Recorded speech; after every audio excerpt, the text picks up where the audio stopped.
Guess what? We outside. It is finally heating up. I mean, I know I live in Florida, so it's really not that cold for real here.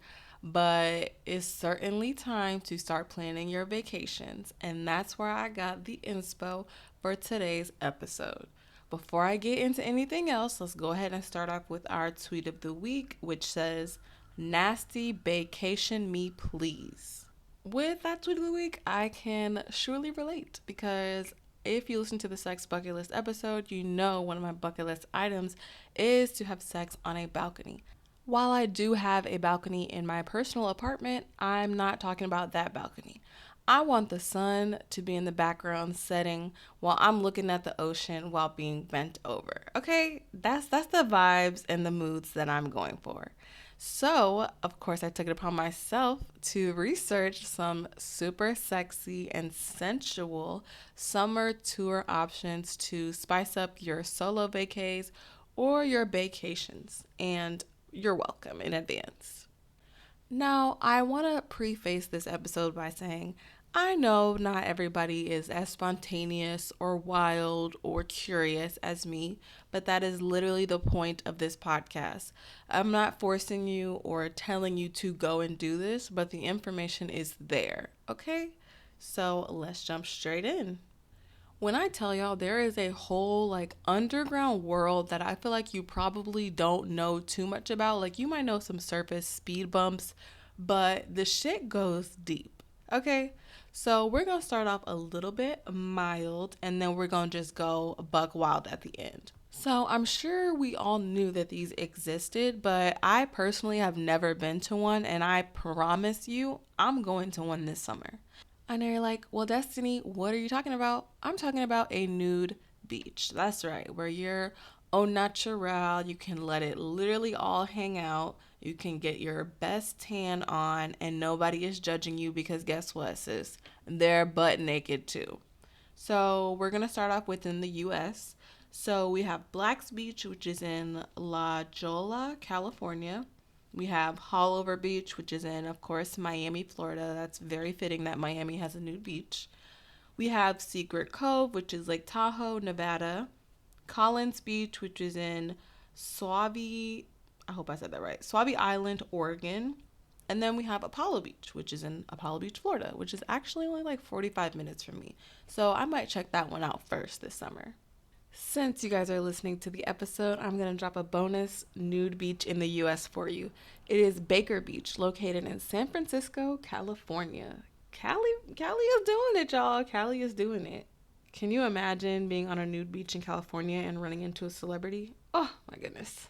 We all know the United States can be a little bit vanilla, and most outside countries have a totally different take on sexuality, nudity, and they're much more free. Like, if you watch British TV, they show a lot of like boobs and penis, vagina, whatever. It's very natural for them there. Whereas in the United States, they just started allowing that shit on Netflix. So, as you can imagine, of course, there are also international nude beaches.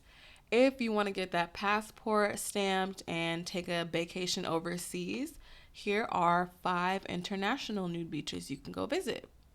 First up is Red Beach, which is in Crete, Greece. I love Greece. The water is so beautiful over there. I cannot wait to step foot on Red Beach one day and just be booty out, titties out, all of the above. Next, we have Wreck Beach, which is in Vancouver, Canada. Now, I'm a little bit skeptical about going to Canada and being naked on the beach just because I just imagine Canada to be so cold all the time. But hey, there's a nude beach. And stepping foot again in Greece is Paradise Beach, which is in Mykonos, which is actually a very popular destination in Greece. I feel like that's where we do see all those beautiful water, crystal clear pictures with like all the white and blue. Number 4 on our list is Plage de Tahiti, located in Cristallin, France. When I think of France, I don't really think about their beaches. I don't know why. I mean, I guess as an American, I'm just so conditioned to think of France and the Eiffel Tower, but apparently, yeah, the French are A-okay with being au naturel. Number 5 on the list is Playa de Cavalle, located in Ibiza, Spain.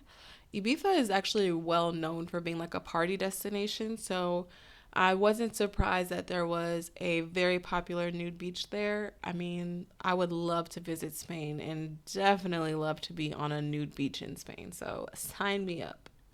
Our bonus beach for the international side is Lila Beach, located in Koh Phangan, which is in Thailand. I, if you know me, you know that I love elephants. Side note. Um, Going to Thailand to spend time with elephants, and then the added bonus of there being a nude beach, like, come on. Come on. Like, it's a win win. So I know some of you are listening to this and you're probably like, okay, Destiny, like a nude beach, yeah, that's great for like a day. But what if I want to do like a weekend tour or a weekend getaway with my boo? Don't worry, I got you. I got you.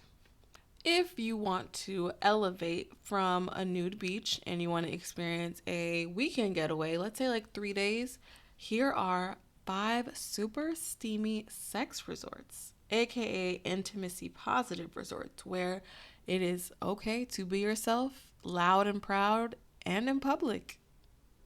These resorts provide the ultimate privacy for the community that they service. I mean, like people that are typically sex positive, that are more outgoing, more free thinkers than you would experience at just a regular adults only resort. Fun fact about this first sex resort, my mom has actually gone here and she told me all about her experience. So it was a good one nonetheless. First up is one of the most well known and popular sex resorts. It is Hedonism 2. It's located in Jamaica. I happened to just look it up just to see generally how much the day pass would cost because if you want to stay at the resort, it's a 3 night minimum stay, which is essentially a weekend. But let's say you're like, well, I want to go for a day first just to see how it is. I'm the type of person I want to go for the day and the night because they usually have like a club or like a dance floor. And then during the day is like lounging, pool area, whatever.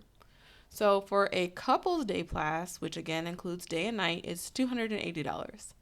For a single guy, so you can go if you're a single guy, that includes day and night, the pass is $350. For a single girl pass, which also again includes the day and night, don't be mad, fellas, it is $140. Similar to sex clubs, sex resorts are always going to charge more for single men and less for single women. I mean, that's just for obvious playing reasons, but if you're smart, you can go with a platonic friend and get the couple's pass, split it, and you both would have saved money. So, number two, which is also a very well known and well talked about sex resort, is Temptation, which is in Cancun, Mexico. Mexico, between Mexico and Jamaica, they have like the most sex resorts. I feel like it's just the vibe there. Like you're on vacation, you feel sexy, like you're ready to get away, and it's just a whole mood. Number three on my list, and another very popular destination, but I've actually never heard of this resort, is Sandals Royal Bohemian. I love the Bahamas. I've been twice. I've been twice to Mexico as well.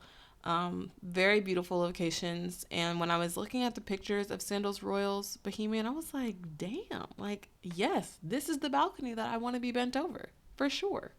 Number four on the list, running it back to Spain like a cheetah girl, is Spice Lanzarote.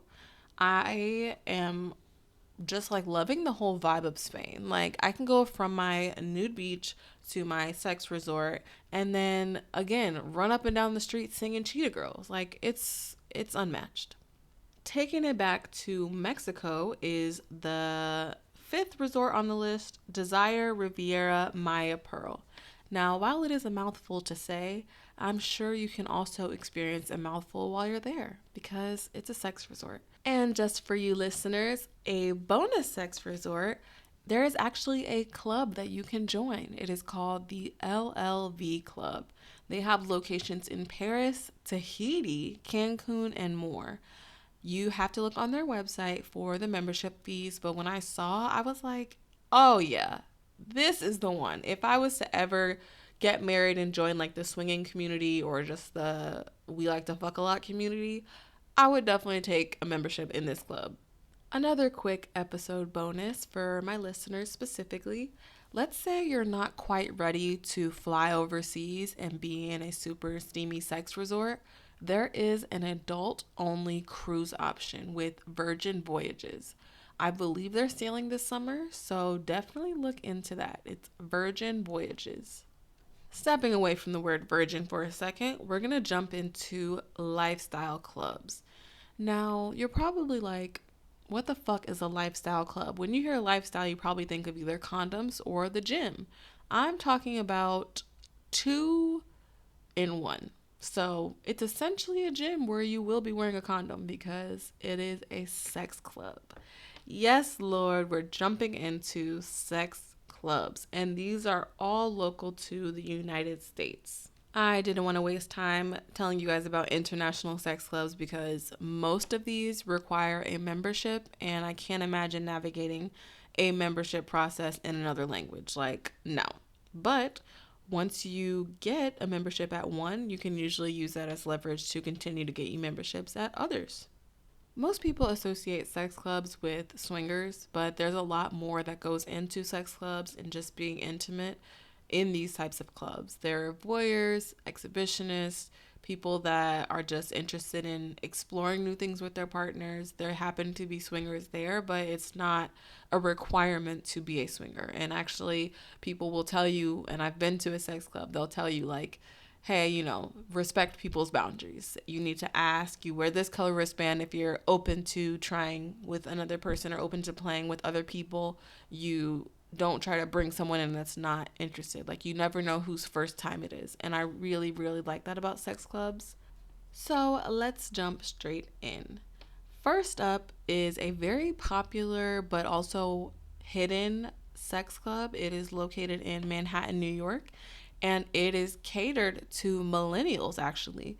There is not a lot of these clubs available for just us. When you go to a sex club, you're going to see like a wide range of people, but this club is specific for millennials who are open with their sexuality and who are interested in exploring in a safe space. The club is called New Society for Wellness, aka NSFW. It's a members only dating club, as they say, and it's socially driven to tastemakers and creatives. I got that directly off of their website. They have like a rigorous membership process, but once you're in, you're in. They host events all the time. Their calendar is available on their website, but I will never be in New York again. Please, God, it's dirty, but it seems like a very cool option to visit. NSFW's memberships can range from $89 all the way up to $169 for a single event. So it's actually not a bad range. Number 2 on the list is Caliente Club and Resort, located in Land O'Lakes, Florida.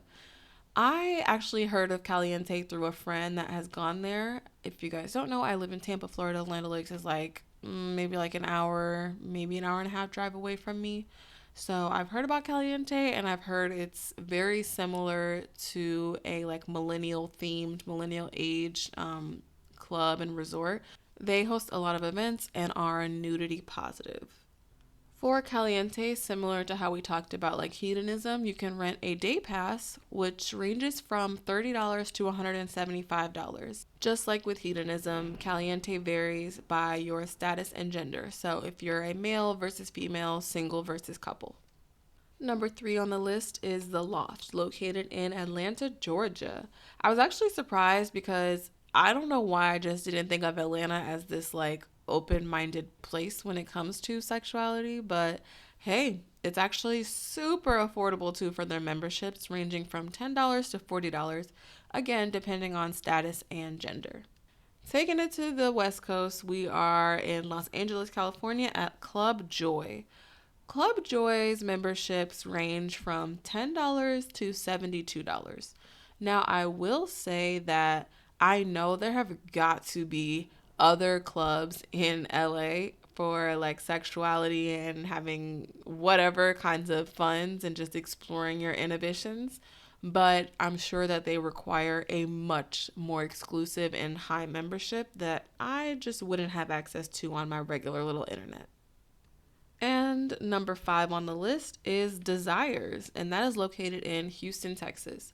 again, same thing like Atlanta. I just didn't think of Houston that they would even have like a sex club there. But yeah, check it out. Memberships range from $30 to $110, again, depending on your status and gender. Bonus sex club. There is a club here in Tampa. It's called Eyes Wide Shut. It is the sex club that I went to. I don't remember how much it costs to get in, but they again offer like passes depending on status, gender, and they have different types of nights. So I think like Friday night is for like newbies, Saturday night or Sunday night is specifically for swingers, etc. Like they have different events all over. My experience at the club was very like welcoming. It's very, even though I'm open minded, right? When I was actually seeing it in front of me, like you're like, holy shit, this is like actually happening. I did not physically participate, but I did like walk around, look at the different rooms that they have, the different toys and like safety precautions that they take.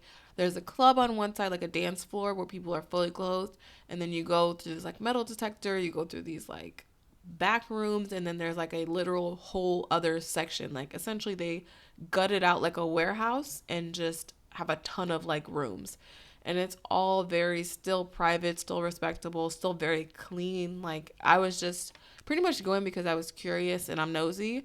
And I think that while I wouldn't ever participate in a sex club, I would definitely go to another sex club just to see the differences compared to my first time. So that's all the information I have for you. I hope that this can help you guys put together a sensual summer, and I hope that I have been a great tour guide. As always, follow us on Instagram at Hoeology Pod and tune in for more episodes. Happy hoeing!